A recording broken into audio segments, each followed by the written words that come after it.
Ladies and gentlemen, welcome back to another video where today I'm going to be showing you L-Chips, the SuperStarcade, and the price counter, all from my Five Nights at Freddy's security breach map built in Minecraft. All three of these areas connect to each other to make up an entire corner of the mega Pizzaplex, leaving us with a lot of cool places to look at in this tour. So if you guys do enjoy the video, then make sure you leave a like on it and remember to subscribe to the channel with notifications on, as not only is it free, but it helps support me make more of this type of content on the channel. But with all that being said, let's get right into today's video. We're going to start in the price counter to begin this video. So as we can see here, we are just in front of these neon lights here that cover up this part of the room, where we have two massive cardboard cutouts of Glamrock Freddy doing his space phaser blast pose, and a whole bunch of plushies lining up on these wall. I used wool and some slabs just to represent the different plushies, as these ones are a lot bigger than the ones that I could do with custom player heads. A lot of people don't talk about this area. There's some really cool things of different parts of the Pizzaplex that I don't really see a lot of people talking about, and the price counter is definitely one of them. So here's just a little glass cabinet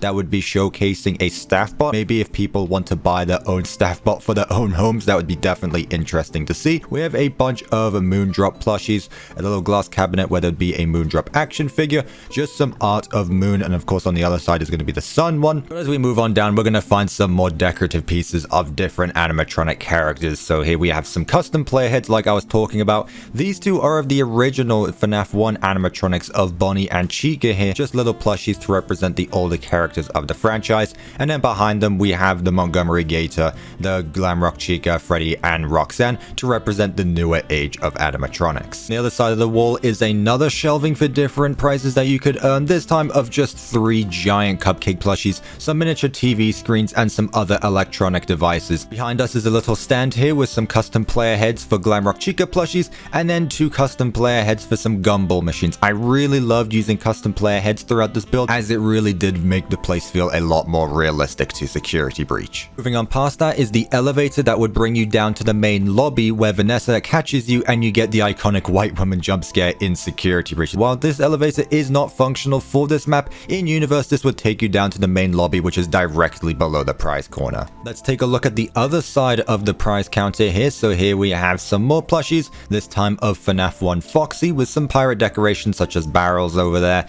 And if we move on to the other side, we have other different characters from the FNAF series. Of course, we have the iconic plush baby, Toy Freddy, Glamrock Freddy, another Toy Freddy, and one of Mangle this time. There's a lot of different custom player heads for different animatronics. As we move on down, we pass these checker pattern banners with a little prize wheel behind it that you'd be able to spin and win a random prize. And at the very end of the room here, we have the Sun Drop plushies right here, with of course all the Sun Drop posters. Now let's go ahead and move away from the prize corner and move on to the Sky Dome. So here is a different hallway here with a doorway that would lead us all the way to the East Arcade. So if we go ahead and walk through there, it's just a long tunnel that will lead to the back end of that arcade area. Here's an advertisement for Chica of the Sea and one of just the mega Pizzaplex itself. And here we have the save station, where if we were to go ahead and click this button, and if we were to die in an unfortunate way, we would be able to respawn right in front of this area. Moving into the Sky Dome itself, this place has been really cool to be in, as it's really one of the areas of the mega Pizzaplex that connects all of the areas together. So of course we have the 4 cardboard cutouts of each one of the Glamrock animatronics in their phaser blast attire, and of course since we're in this dark room, there's a bunch of buttons scattered all over the place to represent stars in the sky. However, the main feature of this room is the giant dome that is in the center of the floor here, where we are able to look on down at the main lobby down below.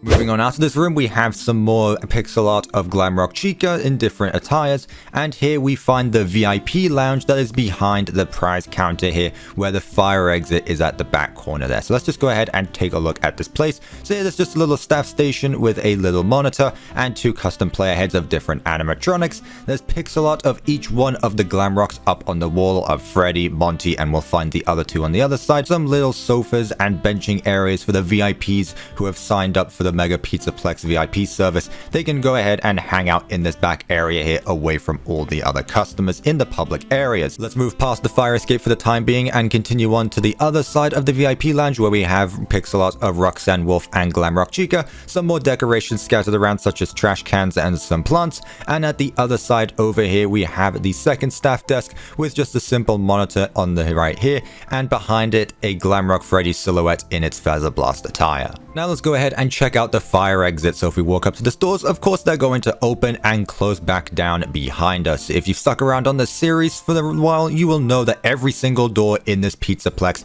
is functional. So let's just go ahead and walk up this staircase, which is actually cut from the game but is still modeled in Security Breach, so I was sure to add this in the map. Now if we walk up to this door here, we're actually going to end up on the roof of the Mega Pizzaplex. Now there's a few spoilers here, so I'm not going to show off what this looks like now. However, I was sure to add in the fire exit here, where we are now on the roof in front of the Mega Pizzaplex, where we could take the staircase down just in case there was a fire in the building. I might be teasing you that I'm not showing you what's here, however there's still some surprises that I really want to keep for when you download this map for yourself. So I'm still being sure to keep in some secrets hidden, so that way when you explore this map for yourself, you're still able to find some things scattered around and the surprise isn't ruined for you, as there is still a lot of things to check out in the Mega Pizzaplex that I really do think will be worth your while to check out. Up next on the to look at list is going to be this back hallway here, where the staff are able to come back here and pick up some extra items just in case they run out of stock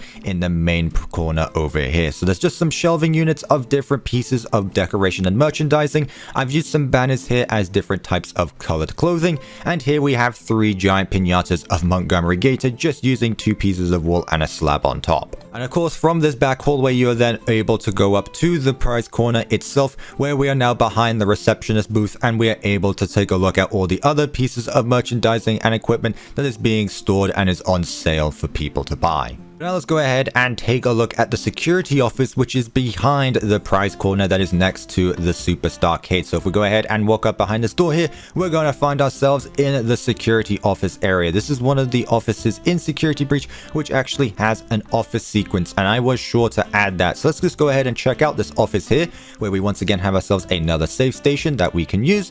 There's some custom player heads to represent different TV monitors. However, the main feature of every security office is of course the security door. So if we go ahead and click this button, you will see that our door closes, and if we hit the button again, our door is going to open back up. We can also do the same on this side, so if we close the door, it's going to close, and if we hit the button again, the door opens back up. There's some random arcade machines here.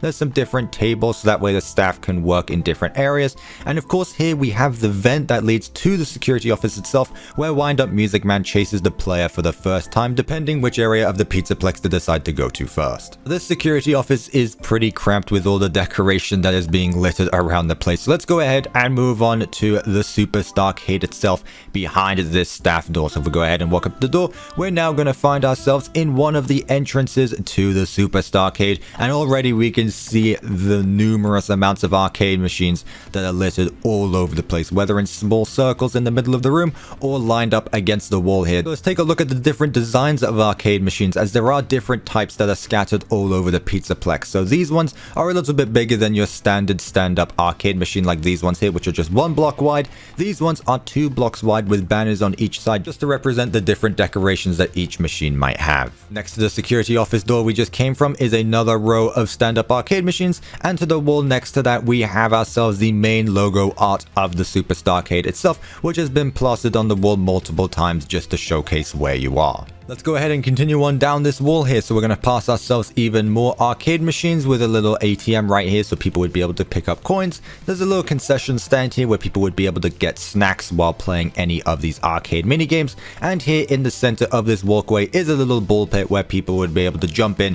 Even though it's really small, I'm pretty sure one person would at least be able to have a little bit of fun in there. Let's go ahead and continue on down the back hallway of the SuperStarcade. So we're going to pass ourselves some more ATMs and even more more arcade machines. There is a lot of arcades in this area, which makes sense as we are in one of the 2 primary arcade areas in the Mega Pizzaplex. So let's just go ahead and take a walk on through here. Now here we're actually going to find ourselves the photo booth area, where you would be able to take a picture of yourself with your friends, or in Gregory's situation, you would be able to hide away from Roxanne Wolf as she prowls through this area in Security Breach. Surrounding each one of these pillars, we actually have some pinball minigames that you'd be able to play that have been scattered all around the place. Here we have even more that are listed along this carpet right here. Some more advertisement logos of the SuperStarcade itself, with 2 little distraction machines in front of it. And here is a little lounge area where people would be able to take a stop for a bit and sit on these stools and just chat it out as they wait to be able to move on to the next area of wherever they would like to explore. As we move on down, we still pass countless amounts of arcade machines, another photo booth that has been put in this corner, and some even more ATMs just in case you've run out of coins and need to be able to purchase more with this little machine next to it, so that way you can play any of the other arcades in this corner. Now at the very end of this hallway here, we actually have the other end of the doorway that leads to the prize counter. So if we go ahead and walk through this door, we're going to go down this winding hallway that I talked about earlier, which is going to lead us all the way back to the prize corner, where you'd be able to buy your favorite types of plushies and different merchandising using the tickets that you've earned while playing minigames. Back at the SuperStarcade, however, in this corner here, we have the vent system that leads to the office. So if we go ahead and walk on through this area, let's pull out our Minecraft flashlight so that way we can actually see what's going on here. This is the exact place where Wind Up Music Man would meet us for the first time, and we get chased all along this vent system. So if we go ahead and walk on all the way through here, go up this little way, and we now jump down into the security office, where we can now do whatever we'd like in this area. But now let's go ahead and check out the other side of the SuperStarcade, which has the main entrance part to it. So we just went from the back hallway way over there. Let's go ahead and check out this part of the SuperStarcade. So once again, passing ourselves even more arcade machines around here, but here is going to be 2 small counters where instead of buying merchandising with tickets, people are just able to flat out buy different merchandising using cash. In this corner, we have the bathroom where people would be able to stop on by just in case they need to be able to take a quick restroom break. So from this main entrance here, we have 2 ways. We have the Glamrock Freddy bathroom and the Glamrock Chica bathroom. So let's just go ahead and explore both of them. So in this bathroom, we just have ourselves 2 urinals, a few stalls on the wall, a small little Glamrock Freddy pixel art, this door here which has decided to open up on its own that would lead us back out to the SuperStarcade itself, where just right in front of here we have ourselves another one of these photo booths. Opposite the Glamrock Freddy bathroom is the Glamrock Chica bathroom, where it's really just the exact same thing, except this time there are more stores lining up on the wall, and of course the theme is centered around Glamrock Chica, where once again we have another door that we can go ahead and walk on through to enter back into the arcade. Let's head our way down to the entrance and exit of the SuperStarcade area, where we have ourselves a little walkway here with 2 giant couches lining this center walkway here, where we have some cool little banner patterns to represent the SuperStarcade and L Chips itself. I really went ahead and just did a few banner decorations just to spice up the place a bit, and I really do think that it helped make this place feel a lot cooler to look at. Here we have ourselves a little small area where this time, instead of arcade machines, there's some ice hockey tables there where people can play against their friends that are lined up against this wall here. Ice hockey is one of my personal favorite arcade games, so it's cool to see that this was added in Security Breach. And here at the end of this hall, there's just a few more benches just in case people want to sit down and take a rest for a little bit. Now we actually have some things to say about this wall here. Now it might not look like there's a lot going on. There's just 2 small cacti plants, which I actually used melons for the cacti as I think it looks a lot better than cacti itself. However, these walls weren't actually there in one of the first trailers of Security Breach, and that's something I will never let go of to this day. In the Nvidia Tech demo, these walls were completely gone that actually connect L chips to the SuperStarcade. Moving to the other side of the room, we have ourselves even more types of minigames. This time there is a few billiards or pool tables that are littered all over this carpet here, and up against this wall there's 2 dart games. So here there's 2 dart boards where people would be able to stand back here and try hit the target that is centered with this button right here. There's some more seating areas just in case people want to sit down for a little bit, and up here on the ceiling we have an animated ceiling fan which has just been used using 2 frames with the /clone command. So this is just another piece of decoration that I decided to add just to make the Pizzaplex feel a lot more immersive to explore. Finally, over here we have even more decorative pieces of different advertisements of the Pizzaplex, and here there's just a few trash cans that lead us down to the main entrance and exit of the SuperStarcade, which would take us all the way down to El Chip. So let's go ahead and walk on through this door here, and we find ourselves this small corridor which is kind of similar to that one down here, except this time there's some cacti decorations of neon lights lining up on the wall, 2 more ceiling fans that hang up on the ceiling here, and we can find these trapdoors, which are just different types of decorations that we would see in El Chips. Let's go ahead and walk into El Chips here. And once again, this area was really fun to make. However, I don't see a lot of people talking about it, even though its iconic appearance in the first trailer was a really cool sight to look at. So let's just go ahead and walk on through this area. So here there is a small little menu board where people would be able to check out the menu. Here there is a few soda dispensers where people would be able to select what type of soda they'd like, and it just gets dispensed into their own cup. There's a few seating areas, some different advertisements, of course the neon lights of the different cacti that are littered all over the walls of this place. In this little corner there's a little booth where a manager would be able to sit in here with a cash register and a little TV screen underneath 2 logos of El Chips itself, where next to that there is a doorway that leads to the El Chips kitchen. So let's just go ahead and enter in here and take a look at what's going on in here. So of course we have all of your culinary needs that would be expected to find in a kitchen. Of course we have some sinks, some fridges, but back here this area has been closed off and gated off, where there's a few barrels going on behind here, a doorway that leads to a cut area, and some pipes that line along the wall. We have some more custom player heads, this time of a soda bottle, and here we have the main desk itself where people would be able to gather their trays right here and go on through this little buffet area and collect whatever food they would like to then be able to sit down at the tables and chairs over there. So this is just a little canteen area where there's more signs up top to show off what this place is serving. Let's take a look at the seating area. So here we have a giant plushie of El Chip himself. It's kind of sad that he isn't actually in security breach despite having his entire restaurant dedicated in the corner of the Pizzaplex. But next to him we have some cacti decorations in some flower pots, some little concession stands, some trash cans, some piñatas lining the wall, and of course all the seating booths that are lined up against the wall here. As we walk on past this side of the desk here, we can now see what it looks like from the customer view, where we have ourselves a Freddy Fizzy Fest dispenser and some different soda dispensers using upside down staircases. And then in this corner here at the very end of the hallway is another saving station where we'd be able to hit this button, and if we were to die we would respawn at this block right in front of it. And finally, if we wanted to exit El Chips, we would be able to walk through this doorway here. We can see that it opens up only 2 blocks and then closes back down behind us, and we are now back at the top balcony of the atrium. I also made sure that the door only opens up 2 blocks, just like how it does in Security Breach,